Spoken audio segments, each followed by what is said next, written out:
Mr. President, Mr. Provost, Mr. President-elect, Madam Secretary, masters, deans, colleagues, friends, families, and most of all, women and men of the class of 2013.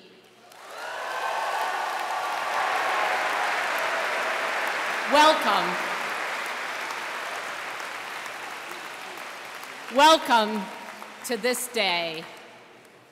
I now call on the university chaplain.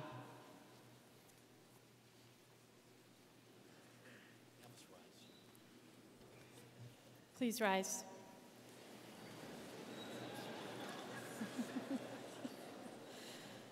My sisters and my brothers, I invite you to join me in prayer. Almighty and loving God, in the majesty of this life moment, we, your beloved children of different colors, creeds, generations, stories, and tongues, are gathered in this place as one human family, united in jubilant celebration. We are filled with gratitude for our families, friends, teachers, and guides. Their arms have sheltered us, their shoulders have boosted us, and today their hearts soar for us. Eternal God, it is you who calls us to our full humanity. As we celebrate our accomplishments, we are humbled and overwhelmed by what lies ahead. Let us continue to caress the beauty of your creation, and may our souls know true delight as we awaken to the wonder of our own unfolding lives. Through the unity of mind and spirit, hold us ever close as we seek to leaven your world wisely in the steadfast pursuit of your light and your truth. And for this we say, Amen.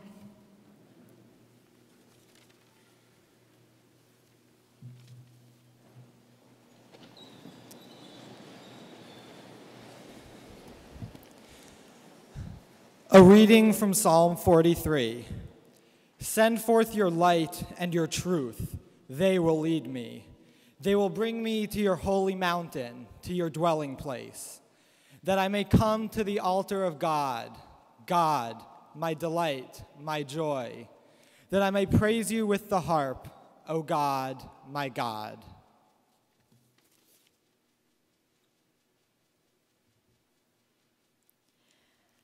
A reading from the book of Matthew. You are the light of the world. A city built on a hill cannot be hid. No one, after lighting a lamp, puts it under the bushel basket, but on the lampstand, and it gives light to all in the house. In the same way, let your light shine before others, so that they may see your good works and give glory to your Father in heaven.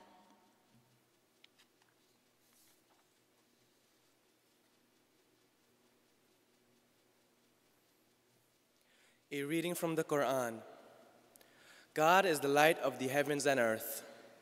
The likeness of his light is that of a niche in which there is a lamp. The lamp is in a glass. The glass is, as it were, a brilliant star, lit from a blessed tree, an olive, neither of the east nor of the west, whose oil seems to glow, even though no fire has touched it. Light upon light. God guides whom he wills to his light. God makes parables for humanity, and God has knowledge of everything.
Well, that was awfully quick.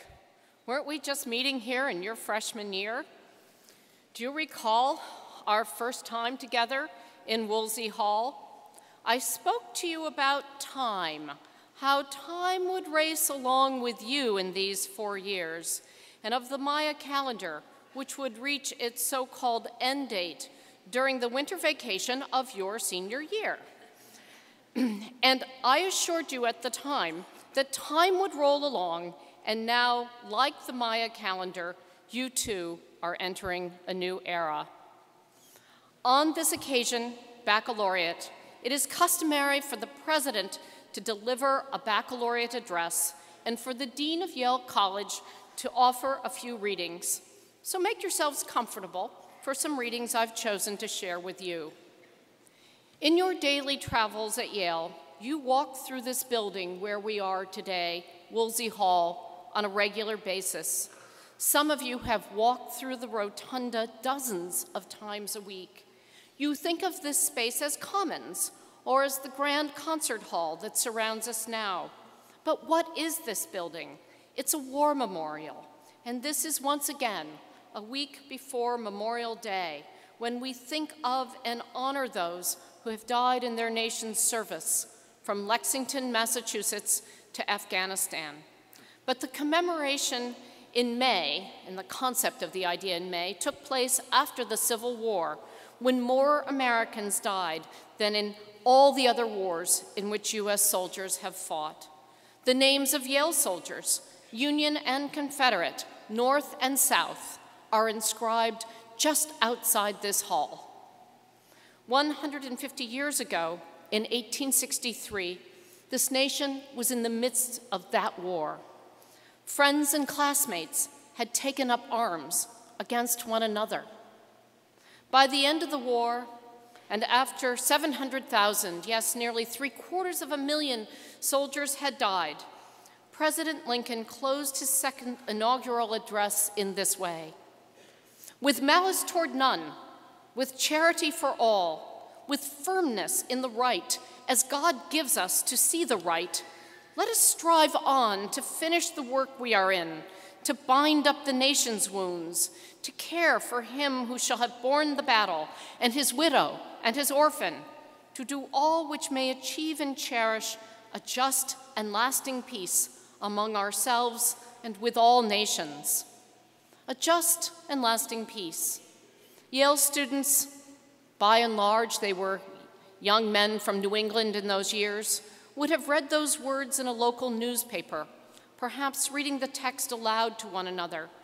Those students knew the rent in the national fabric, the broken bones of the United States that had not yet begun to knit together. We continue to strive for healing now, nearly 150 years later, in both national and international respects. Lincoln calls for healing in this formal speech to his countrymen, to care for him, for his widow, his orphan. As part of its continuing series about the sesquicentennial of the Civil War, the New York Times has been running a series on the topic, and they featured the short life of a foot soldier killed at Gettysburg in 1863, and whose orphaned children became symbols of the war's sacrifice, of the abandoned and wounded who would need care and comfort and friendship. The Times has given the fallen soldier a new life in a story of hard scrabble farming, whaling, and battle, compellingly revealed in his letters to his wife, where one learns that they were one another's best friends. In the short lines of his last letter home, he found a way to express the depth of his love for his friend. "If I ever live to get home, you will not complain of being lonesome again or of sleeping cold, for I will lay as close to you as the bark to a tree." Amos Humiston, days before the Battle of Gettysburg, 1863. You arrived here as strangers. Remember, once again, that freshman assembly when President Levin and I welcomed you? You looked around this vast hall, wondering what your path would be and who you would know and love. As you make your plans to leave, you leave as friends. Some of you have been my own friends, and it's been my great joy to know so many of you. You, 2013, are the first class whose steps I have watched from Bulldog days to today. Here's what happens to you, Yale undergraduates. You change. You acquire new knowledge, much of it useful, some of it quirky. You learn how to ask better questions. A generation or two learned to do so through a children's encyclopedia known as the Book of Knowledge. Perhaps the edition of 1936, from which this prose poem by a Yale faculty member is conceived, whose black and white cracked spines sat on a shelf in my family home, the reading for long winters. Stay with me for 17 questions as I take you to From the Book of Knowledge by Cynthia Zarin. 1. What makes a fairy ring? Fairy rings are made of a kind of fungus. 2. Why does damp air make us ill? Damp air is often cold air, and the cold has usually been blamed for making us ill, though many facts prove that it is not blameworthy at all. 3. Why does a dog go round and round before it lies down? The answer to this question lies in another question. What is a dog? 4. Can our brains ever fill up? The poet Browning says, there is no end to learning. 5. Why does a tuning fork sound louder when it touches wood? The sound from a tuning fork, like the light from a candle, flows out in all directions. 6. Why are some things poisonous? We could only answer this question completely and fully if we knew all there is to know about life. 7. Why can we hear better when we shut our eyes? This question is partly true and partly not true. Can an animal think? 8. There is no doubt an animal can think and that it can remember. 9. Do animals feel pain as we do? That is not a question that can be answered directly. 10. Why do we not growl like animals when we are hungry? A hungry man is an angry man. 11. Why have leaves different shapes?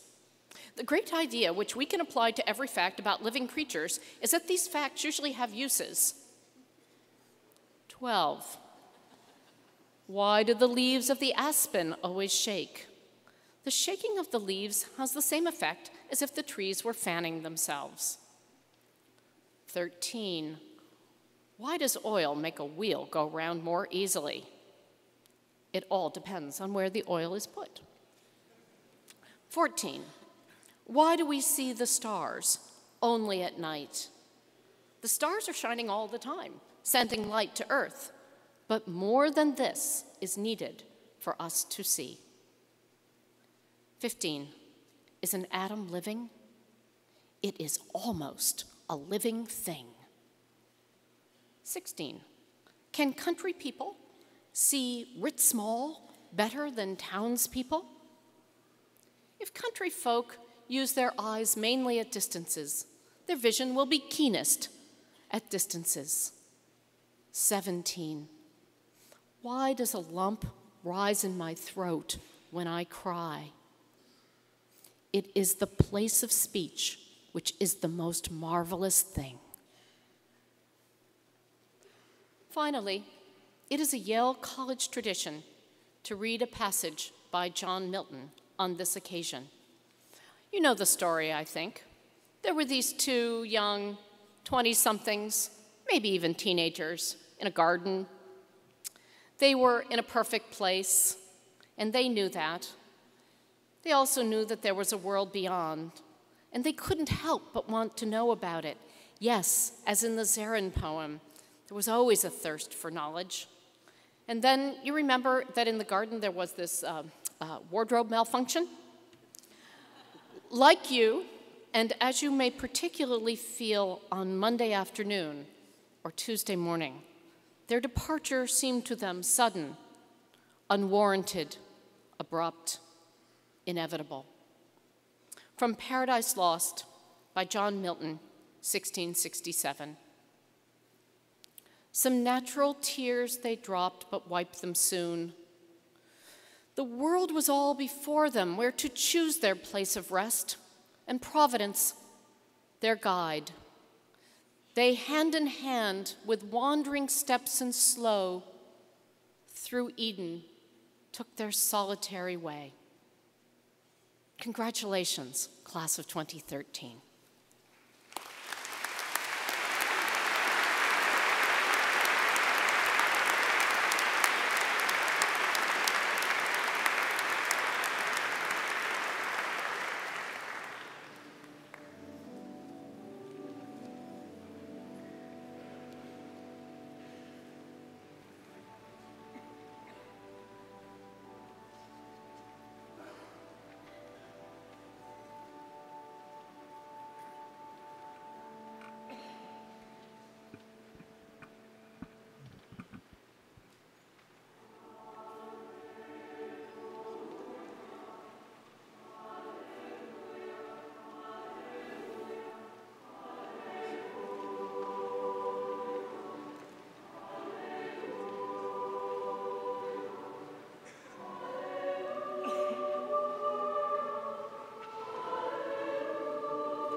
Good afternoon.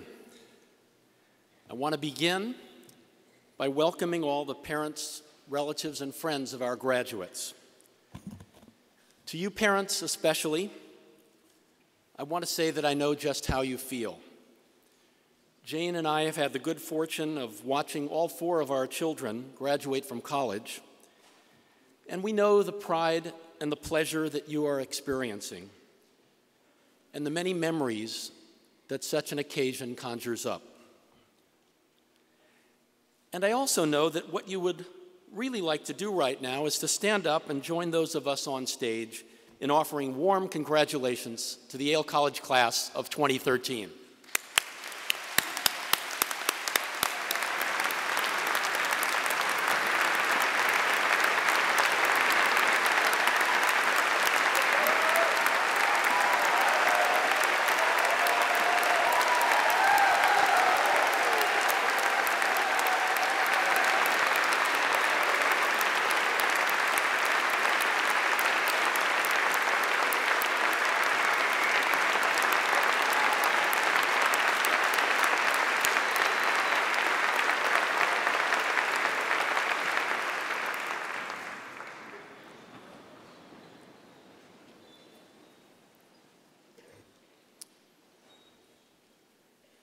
And now I would like to ask the class of 2013, in turn, to reflect for one moment on how you came to reach this milestone.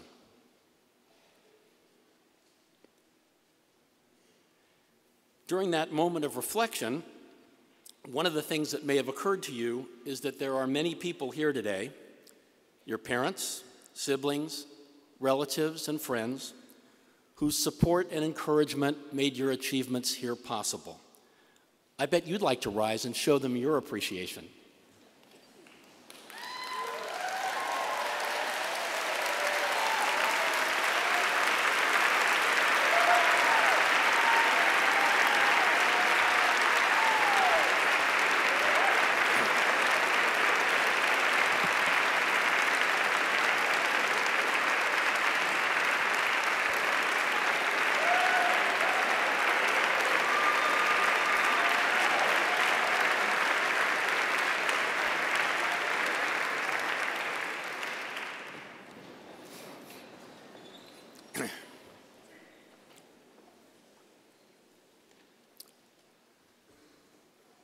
We leave together. You leave Yale College after 4 years. I leave the Yale presidency after 20. I find myself thinking about the words of a Grateful Dead song written in 1970, the year I came to graduate school at Yale. It's been a long trip, but for all of us, more wonderful than strange. Each of you has had the opportunity to learn from teachers who are among the world's most brilliant scholars and to grow in the company of some of the most exceptional young adults to be found anywhere, your classmates. You've had access to extraordinary research laboratories, libraries, museums, and musical and dramatic performances. You have lived for 4 years in an environment of high energy and high achievement in the classroom and the newsroom, on the stage and the athletic field, in the concert hall and the art studio, in community service and in political debate. In the course of all this activity, you have come to know yourselves more completely. These pleasures now give way to a new set of challenges and opportunities as you explore the world that is all before you. Some of you know exactly what you want to do in the years ahead, whether it is medicine, the law, the military, starting a company, or this year in particular, playing professional hockey.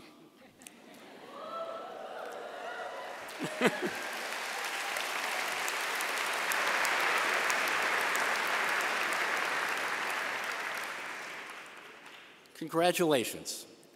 We wish you every success. As for the rest of us who are not so sure, I feel myself for the first time in 20 years of baccalaureate addresses in true communion with you. You and I are going to need time to figure out what's next, time to consider where our true passions lie and how we might give them the fullest expression. It's not an easy world out there.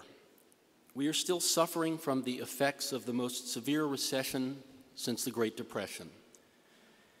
And the American political system, once a global model of effective bipartisan governance, has become so polarized that it is nearly paralyzed. It seems astonishing, but this spring, in the aftermath of a mass murder at an elementary school just 25 miles from here, the US Congress could not manage to restore even the most moderate restrictions on the sale of assault weapons to private citizens. And gun control is just one of many critical issues on which this nation appears to be at impasse. How about ensuring an adequate K-12 education for all Americans?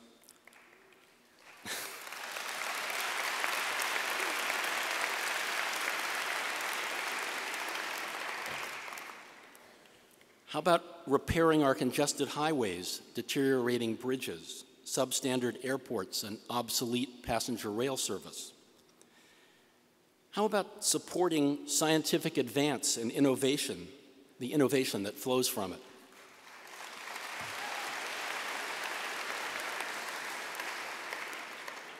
How about resetting our expectations about entitlements? And how about concerted action to mitigate the severe economic and ecological consequences of global warming?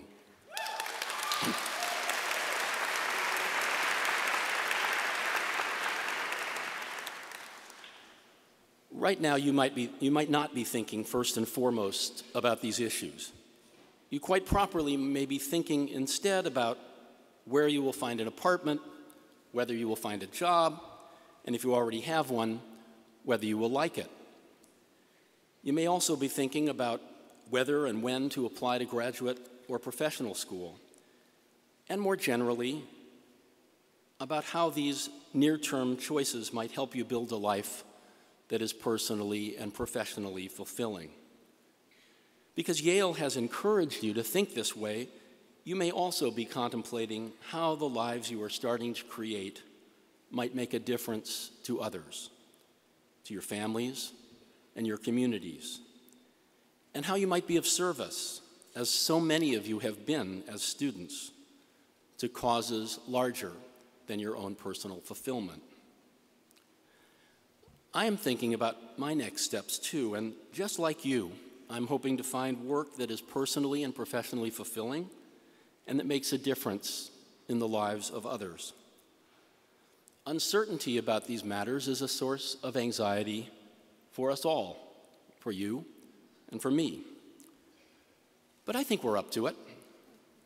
You have overcome a lot of challenges as you've worked your way through Yale, and so have I. There's plenty of upside ahead at what we economists call the micro level, the immediate personal and professional spheres that we occupy. But what about the macro level?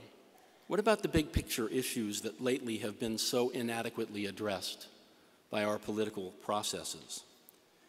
These may not be at the center of your current plans, but let me suggest that there's plenty of opportunity here too. In my explanation, I will focus principally on the United States, but every country in the world faces similar questions about education, infrastructure, innovation, entitlements, and climate change. The answers to these questions are going to have a huge impact on your personal and professional lives, affecting your incomes, your security, your health, and your well-being. Your involvement with these issues can make a difference. Consider K-12 education. For more than a century, American primary and secondary education was the envy of the world, producing the world's most literate labor force and creating a huge competitive advantage for the United States as North America and Europe industrialized. Today, on the most widely used international test of comparative achievement, the performance of 15-year-old Americans ranks 14th in reading, 17th in science, and 25th in math among 34 OECD countries. And almost all of these 34 OECD countries are far below Shanghai, Singapore, and Hong Kong on all three tests. In a world that rewards skills and requires them for middle-class jobs, we need to do better. We need to invest in infrastructure, or the economy will fail to grow at its potential. We missed our opportunity to shorten the recession 4 years ago by investing heavily and speedily in transportation and communications infrastructure. This would have created millions of jobs in the short term and laid the foundation for future growth in the long term. We still need these investments. Education and infrastructure are prerequisites for the health and prosperity of any nation, but innovation, the creation of new products and new industries, is the engine that drives economic growth. And innovation depends upon the continuing advance of science. The congressional majority is eager to curb the growth in government spending and reluctant to recognize that education, infrastructure, and science are investments in our future. Such a Congress risks America's economic leadership. We need to turn this around. We also need to take a longer-term perspective on the sustainability of our largest entitlement programs, Medicare and Social Security. In the current political environment, it is almost impossible to have a rational discussion of these subjects. Yet, if we fail to curb the growth of these benefits, there will be, over the next 3 decades, a massive intergenerational transfer of income from your generation to mine, placing your prosperity at risk and penalizing generations to come. We need to restart the conversation and develop a humane, fair, and sustainable solution. And while we are talking about penalizing future generations, our insufficiently restrained emission of carbon into the atmosphere is on track to require the relocation of coastal populations around the world and to cause severe drought in once fertile agricultural regions within your lifetimes. Earlier this month, atmospheric carbon dioxide concentration exceeded 400 parts per million for the first time in over 3 million years. This level is more than 40% higher than concentrations prevailing before the Industrial Revolution began in the mid-18th century. Now is the time for stronger economic incentives, stricter performance standards, and large investments in carbon-free energy technologies. The strategy for such investments should take full account of the lessons of the massive 1960s commitment to space and defense technology, which gave us high-performance materials, computers, the internet, and global leadership in science and technology that propelled scores of industries and created millions of jobs. The theme that unites all the elements of the program I'm suggesting to you is this: we need to take the long view. If we fail to invest in education, infrastructure, and innovation, we shortchange the future. If we fail to rationalize entitlements, your generation's prosperity will be jeopardized. If we fail to address the challenges of global warming, your children and your grandchildren will live in a world burdened by enormous costs of coping with environmental disruption and human dislocation. In our current polarized political environment, taking action to ensure the future may seem almost impossible. But I believe you can make a difference. We need fresh voices at the table, and you, the best educated citizens of your generation, need to be among them. The powerful groups that are currently dictating inaction on government investment, entitlement reform, and global warming are driven by a combination of parochial short-term self-interest on the one hand and ideology on the other. Yet the macro consequence of these micro motives is that my generation is attempting to privilege itself over yours, kicking the can of long-term investment needs and fiscal and environmental sustainability down the road. No one is openly advocating taxing your generation to support ours, but this will be the consequence of our current political paralysis should it persist. You need to rise to the challenge, speak for yourselves, and lead your generation to a better life. It will not be an easy campaign.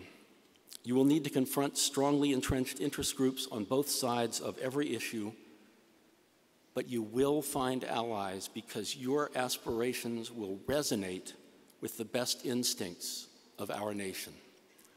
America has a history of looking to the future. Even in the midst of civil war, President Lincoln opened Western lands for free settlement, established the land-grant colleges, authorized the building of the Transcontinental Railroad, and founded the National Academy of Sciences.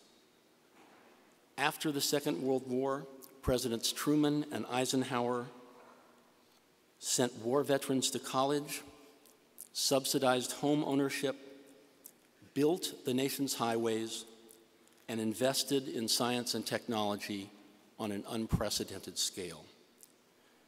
What we have done before as a nation, we can do again. We need your engagement, your leadership to make it happen. Women and men of the Yale College class of 2013.